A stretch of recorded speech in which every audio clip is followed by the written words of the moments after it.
Boa noite. Irmãos e companheiros de jornada, porque estamos todos no mesmo barco, não é verdade? Independente de classe social ou qualquer coisa que seja, estamos todos vivendo a mesma realidade, né? Então, o que nos basta é rezar um pelo outro, para que a gente possa atravessar esse mar turbulento que é esse mundo e a gente chegar do outro lado em paz. O nosso tema, acompanhando a Semana Espírita, é fé e razão. É um tema já bastante batido no Espiritismo, porque gera muita polêmica. Então, se vocês forem na internet, é muito comum se encontrar vídeos no YouTube, palestras e tudo mais sobre o mesmo assunto. O nosso papel é trazer uma pequena reflexão dentro da filosofia espírita sobre fé e razão. O Espiritismo, tudo isso é para a gente refletir por que o Espiritismo trouxe uma nova ideia que não existia até então, quando o Espiritismo foi codificado em 1857. Era uma ideia que não existia, da fé raciocinada. Para chegar nesse termo, a gente tem que voltar um pouquinho atrás e ver por que na codificação do Espiritismo se chegou a esse conceito. A fé e a razão, se a gente for pensar, são termos que não se conversam. A fé tem muito a ver com sentimento. A fé é intuitiva. A fé está muito mais voltada para a emoção do que para outra coisa. Quando você tem fé, quando você ora, quando você acredita em alguma coisa superior, você se emociona. Não tem muita explicação racional para a fé. Eu acredito, eu sei que alguma coisa vai me ouvir, vai me ajudar, alguém. Emmanuel nos ensina que a fé é algo inerente ao ser humano.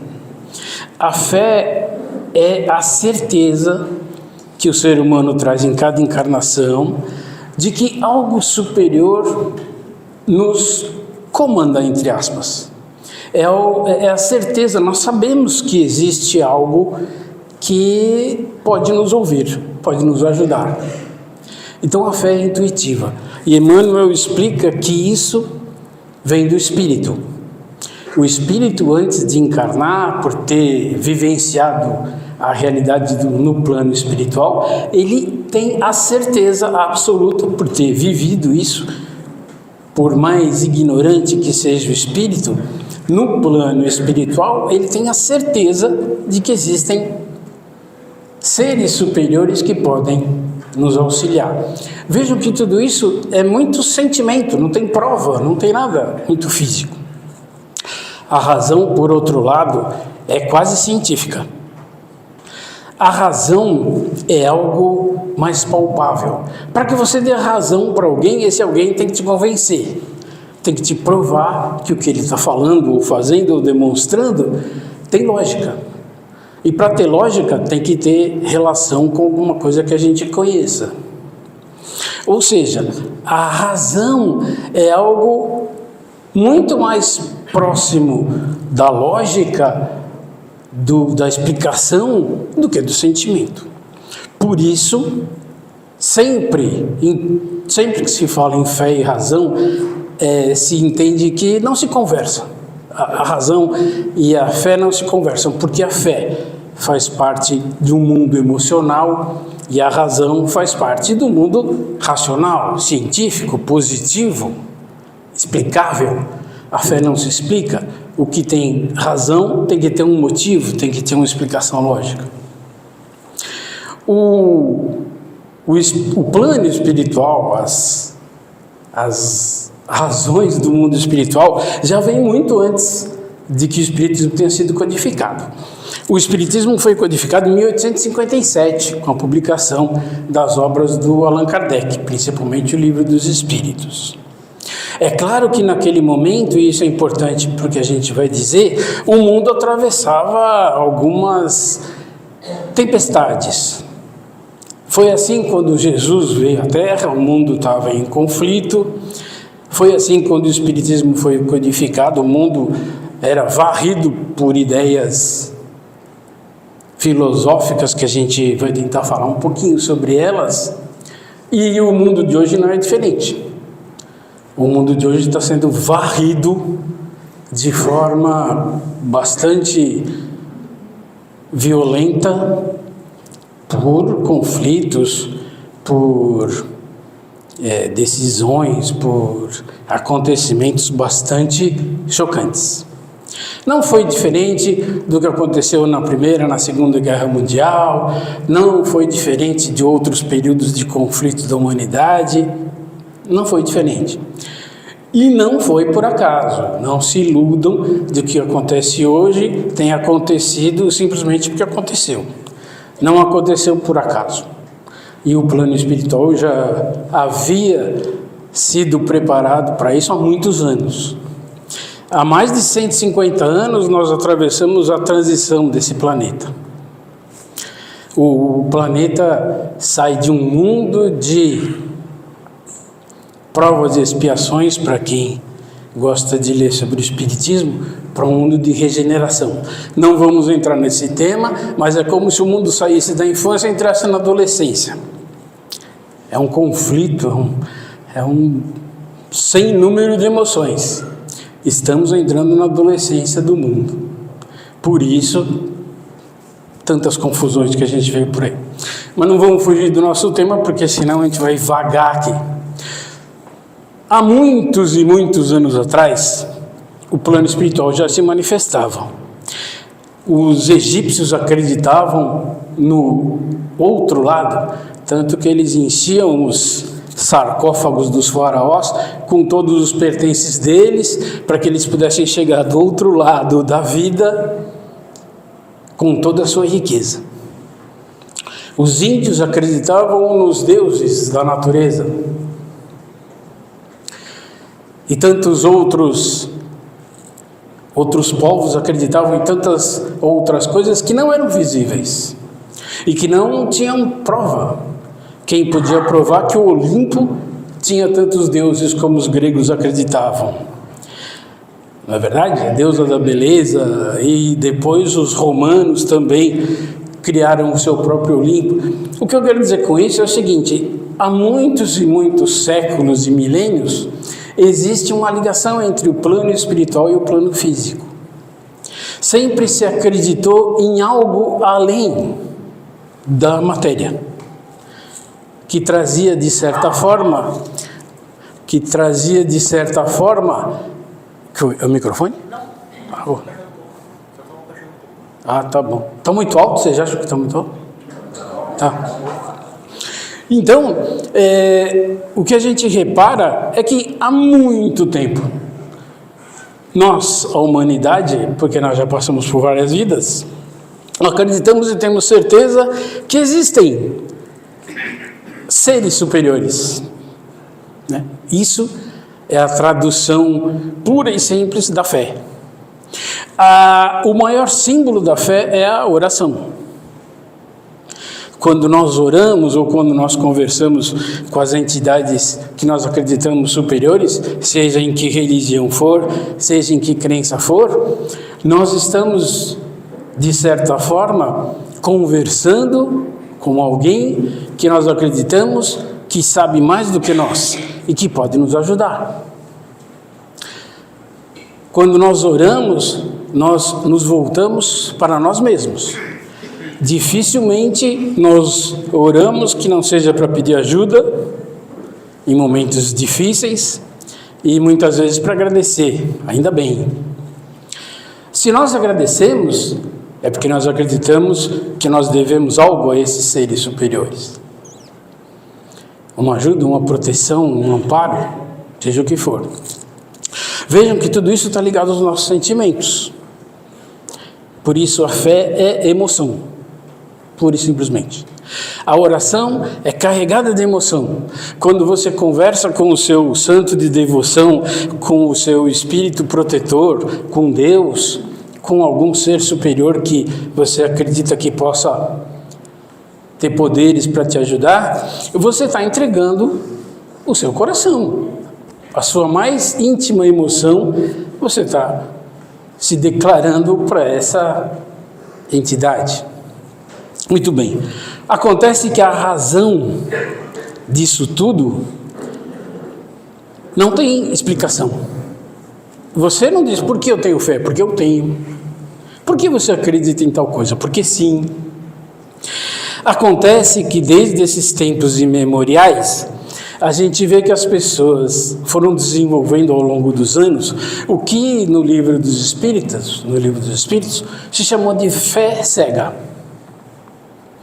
A fé que acreditava simplesmente por acreditar, sem discutir o porquê se mandava ou se fazia tal coisa, porque existiam certos rituais, em todas as religiões existe um ritual.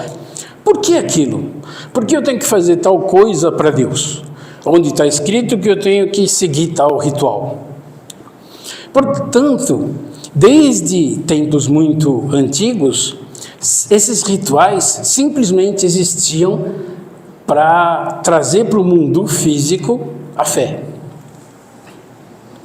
Acontece que o mundo foi passando por grandes transformações. Não vamos aqui discutir nada muito longo, mas o Espiritismo tem um tripé. O Espiritismo pode ser visto pelo lado filosófico, pelo lado científico e pelo lado religioso.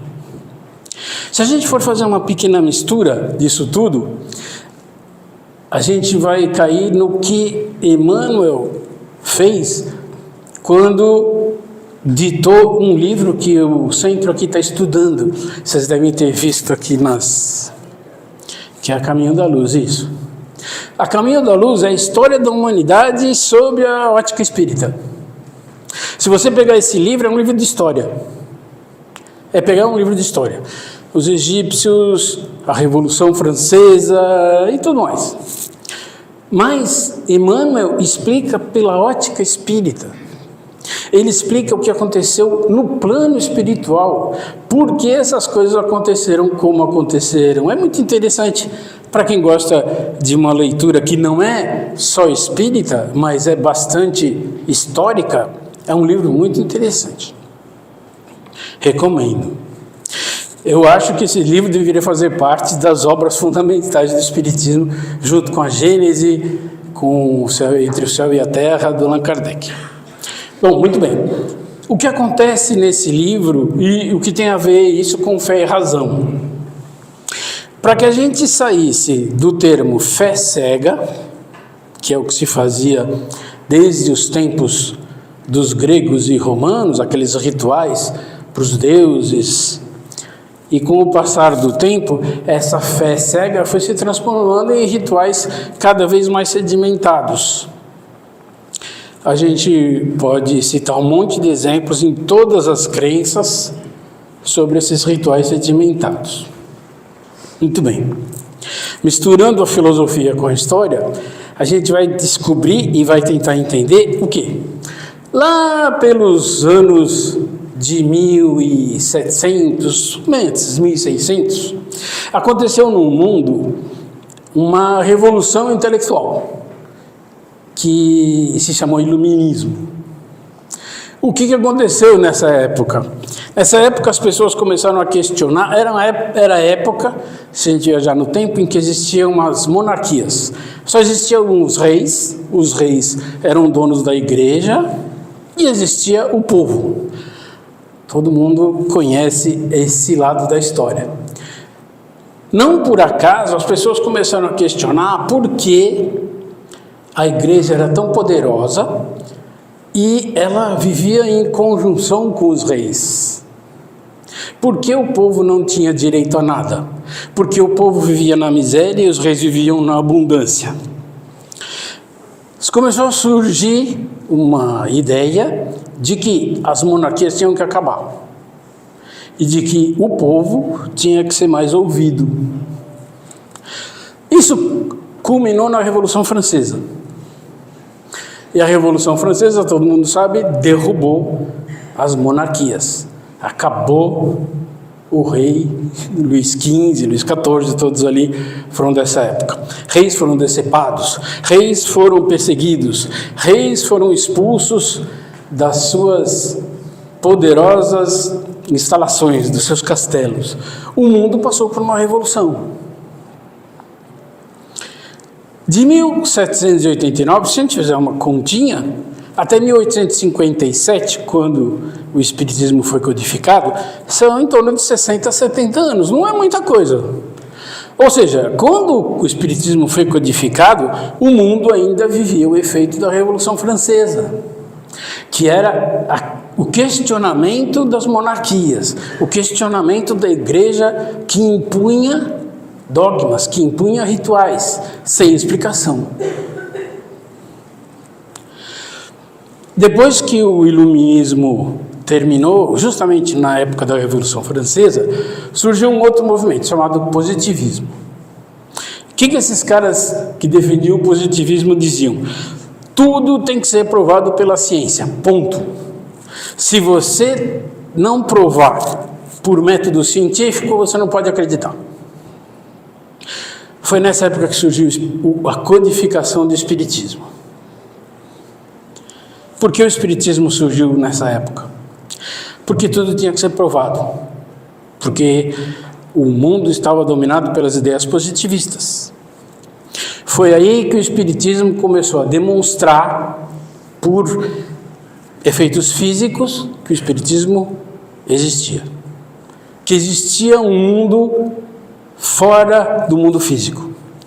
Aí apareceram as mesas girantes, as canetas que escreviam mensagens sem ninguém tocar, as irmãs Wright que soltavam ectoplasma e aparecia alguém formado do ectoplasma e conversava com a plateia. Ou seja, os fenômenos físicos vieram demonstrar, de acordo com o que os cientistas, os filósofos da época acreditavam, que é claro que existia algo além do mundo físico. Ou seja, o que a fé demonstrava, que era o contato com algo invisível, passou a ser racional, passou a ser demonstrado por prova física. Ou seja, a fé, que não tinha explicação, passou a ter de forma racional. Aí o Espiritismo começou a defender a ideia de que a fé tem que ser raciocinada. O que é isso? Em outras palavras, eu acredito, mas eu sei por que eu acredito. Eu acredito porque isso me convenceu. Eu acredito porque eu tenho a explicação do que eu acredito e do porquê eu acredito. O Espiritismo veio, pelo lado filosófico, questionar justamente a chamada fé cega. Por que eu devo seguir rituais pelos quais eu não tenho explicação? Por que eu faço algo dirigido a Deus ou a algum Deus sem saber por que eu estou fazendo aquilo? Eu faço porque a igreja, porque aceita a crença, diz que eu tenho que fazer.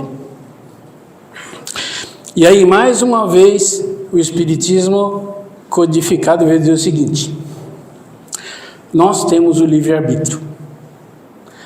O Espiritismo é regido pelo livre-arbítrio.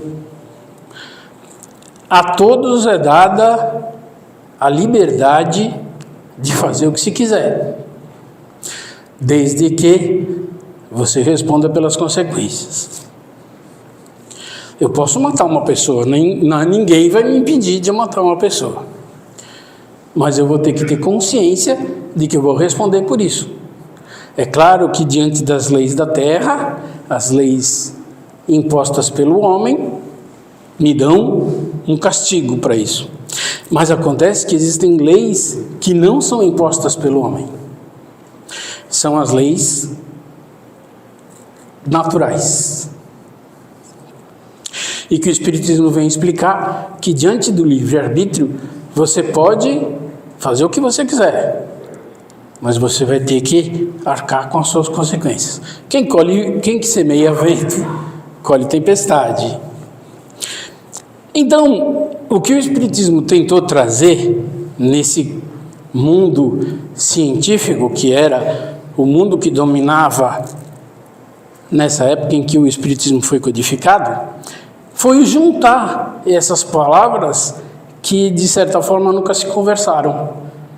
A fé e a razão, elas têm um sentido. A fé, para ser raciocinada, ela deve ser a fé que seja verdadeira, mas que você saiba por que você está acreditando naquilo que você acredita. Por isso, e não por acaso,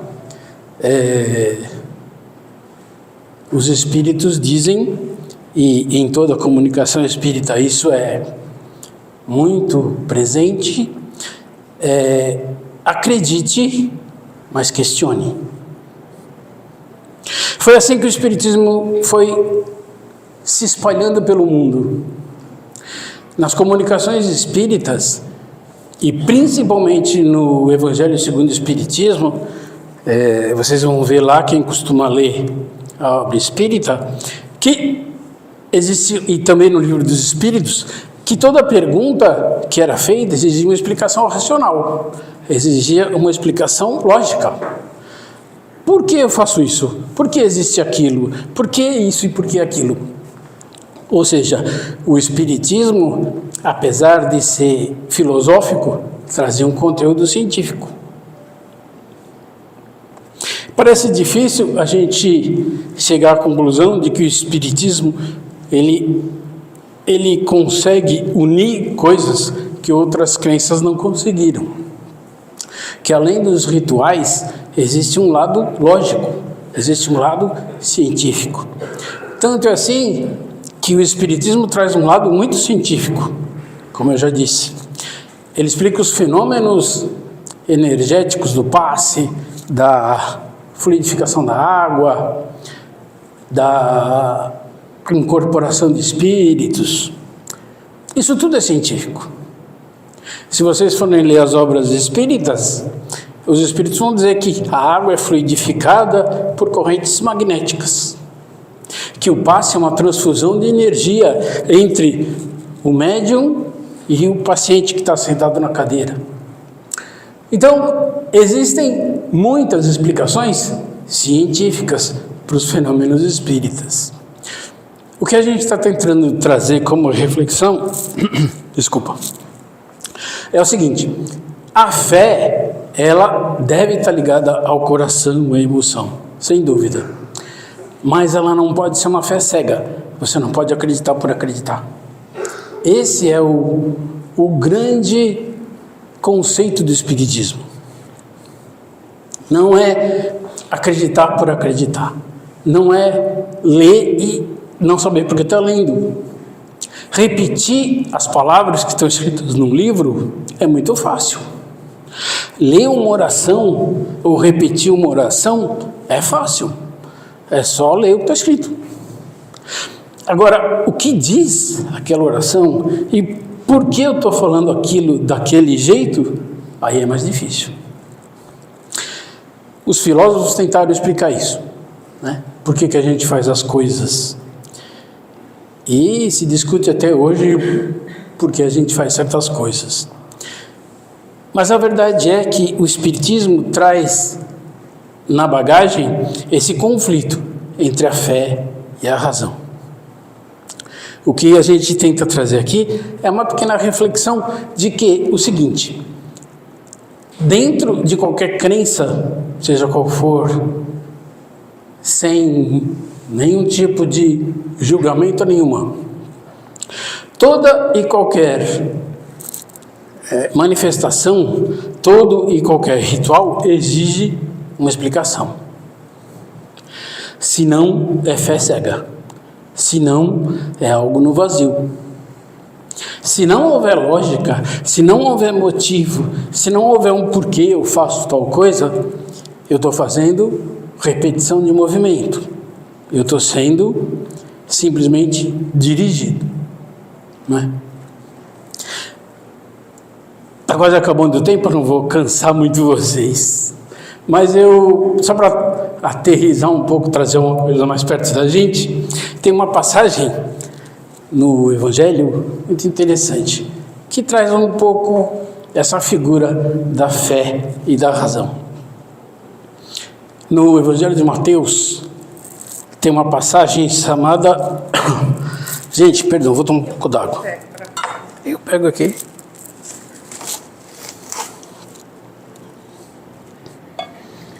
Tá bom, obrigado. Só para tirar o seco da garganta. Agora sim, agora eu vou falar até meia-noite. Seguinte, a passagem é a seguinte. Se chama Jesus e o Centurião.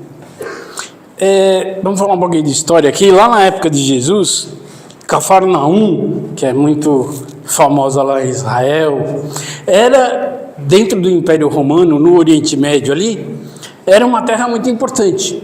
Era uma passagem entre o que é hoje Israel e a Síria.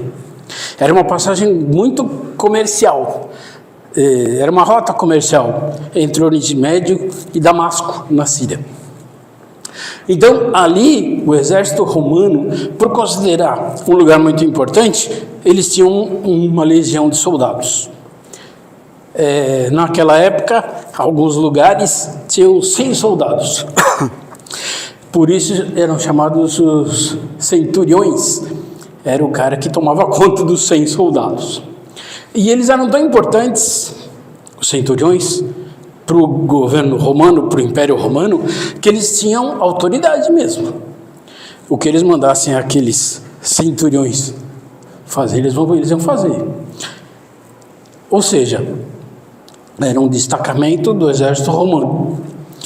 Jesus estava passando por Cafarnaum. Ele tinha acabado, lá na Judeia, de curar o leproso. Todo mundo sabe da passagem que Jesus curou um leproso. Muito bem, ele estava passando e o chefe dos centuriões ouviu falar que Jesus estava naquela região. Foi até ele. E parando Jesus, ele disse assim: Senhor, eu tenho um escravo na minha casa que está paralítico.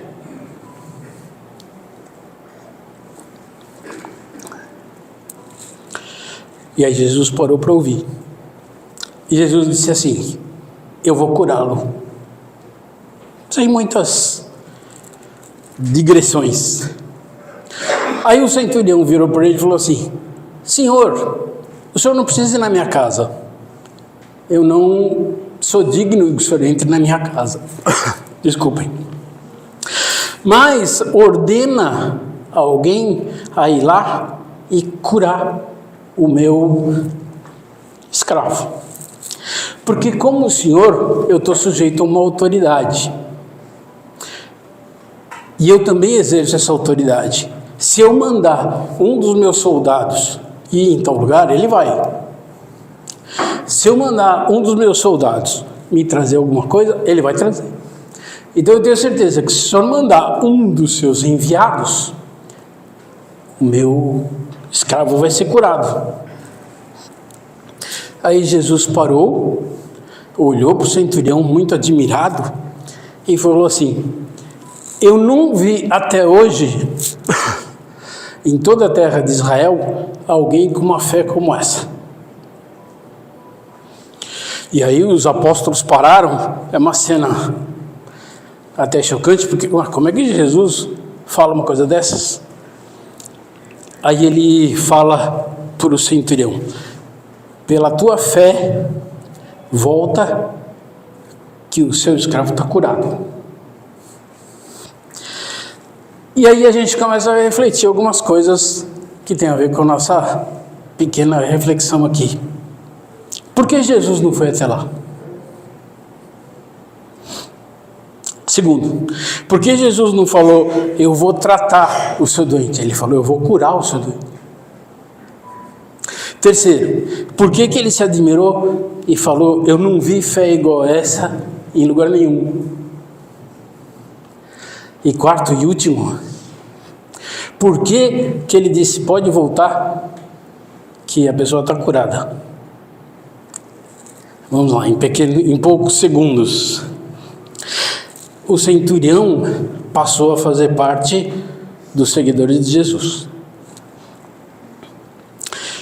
Jesus reconheceu nele aquela fé inabalável que nós temos que ter. Ele sabia que Jesus tinha o poder de mandar um dos enviados dele e curá-los. Desculpem de novo. É para eu parar de falar, tá vendo? Vocês ficam torcendo para eu ir embora, então está acabando. Então, Jesus demonstrou para todos que estavam ali que a fé é algo a ver com o coração, com a emoção. Ele tinha certeza absoluta que Jesus poderia curar o rapaz. E outra coisa muito interessante, ele se dirigiu a Jesus como Jesus tivesse a autoridade que ele mesmo tem. Ele tinha certeza absoluta que Jesus era tão poderoso, ele não sabia explicar porquê, mas ele sabia que Jesus era tão poderoso que, se aquela pessoa era paralítica ou estava sofrendo um mal tão grande, a gente pode raciocinar o seguinte: se ele estava sofrendo um mal tão grande, se a cidade era tão importante e se o chefe da centúria era tão importante, com certeza naquela região existiam meios médicos ou outras coisas que pudessem auxiliar o rapaz. Lucas era médico e foi seguidor de Jesus. Ele era médico na época do Império Romano.